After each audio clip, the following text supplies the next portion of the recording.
In this video, we will discuss about anti-hyperlipidemic agents.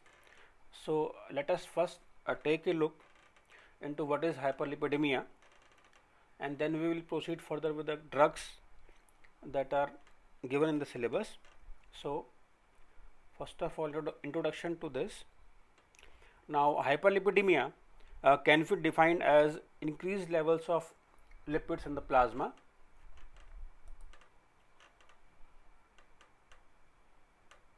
Okay, so hyperlipidemia is defined as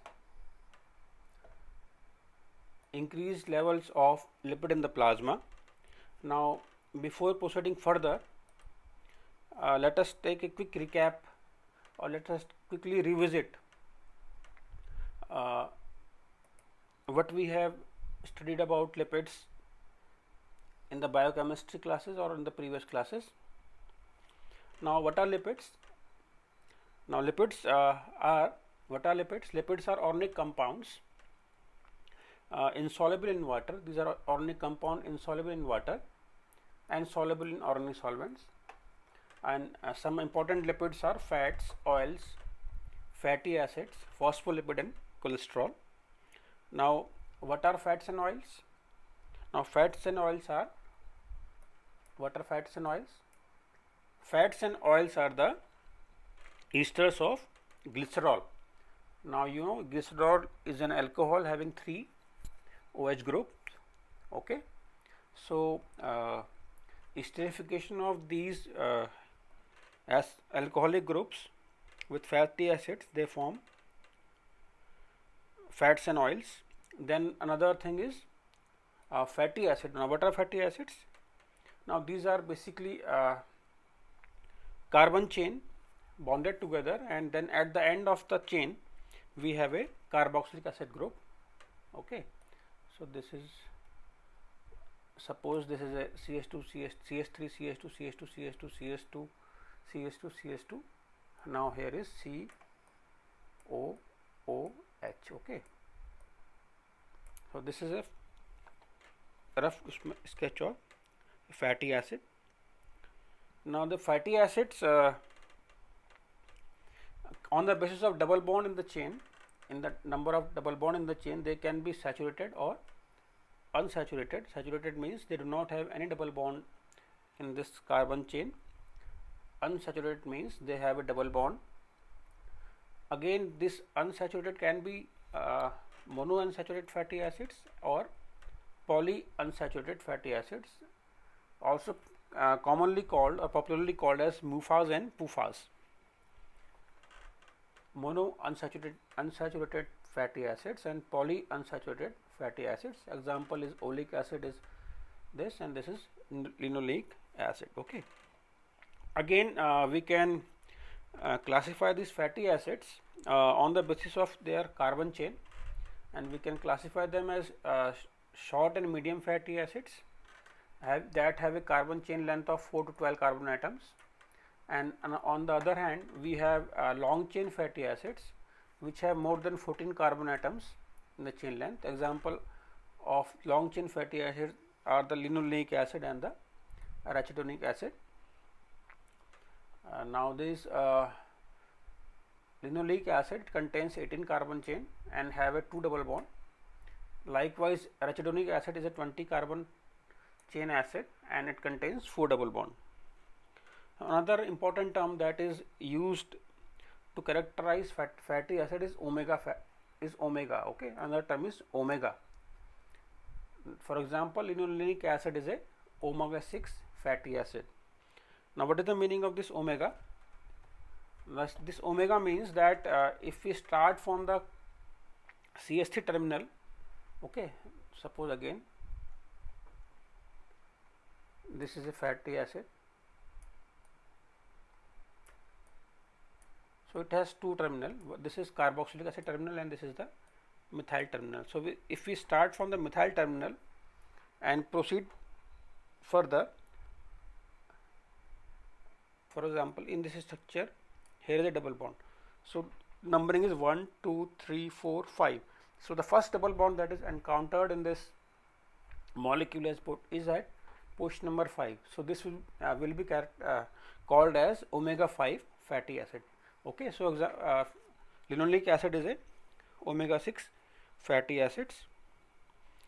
Now the omega 3 fatty acids, they obtained from the fish are oils, are omega 3 fatty acids. Okay, then we have phospholipids,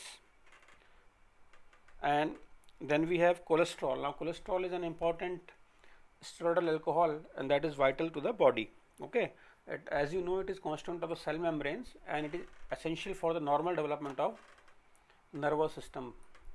In addition to this, cholesterol, it is also an precursor to many important compounds that are required for healthy growth and development.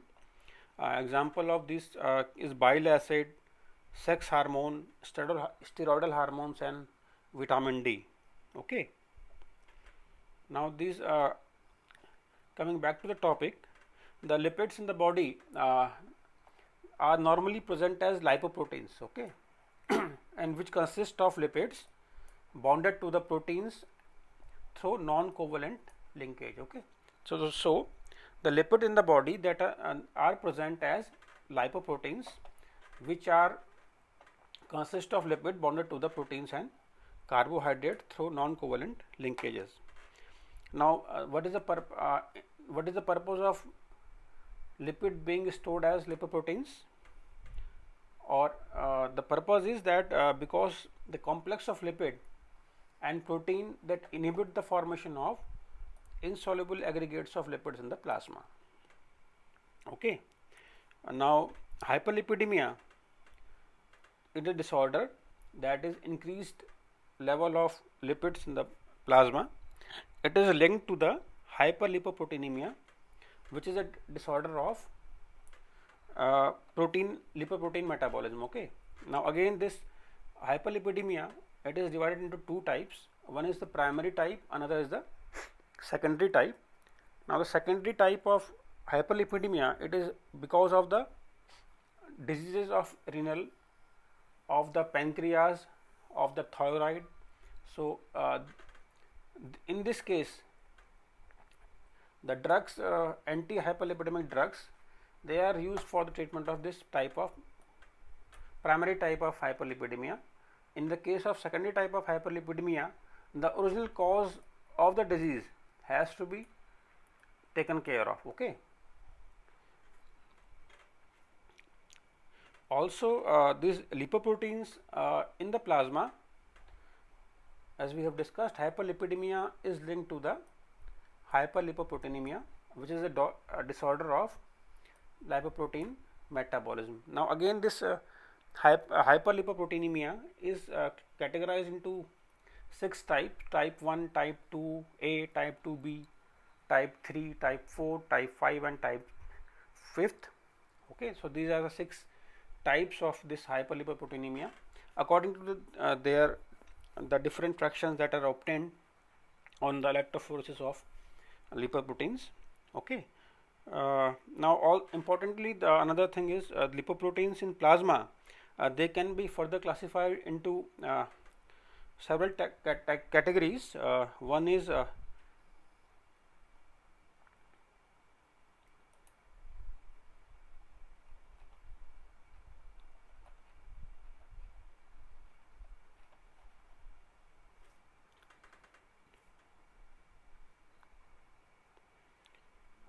something wrong with the system.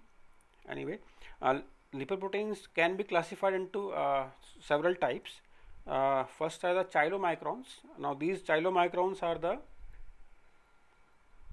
the least density or largest part lipoproteins, and they consist of 90% of triglycerides. Then we have very low density lipoproteins.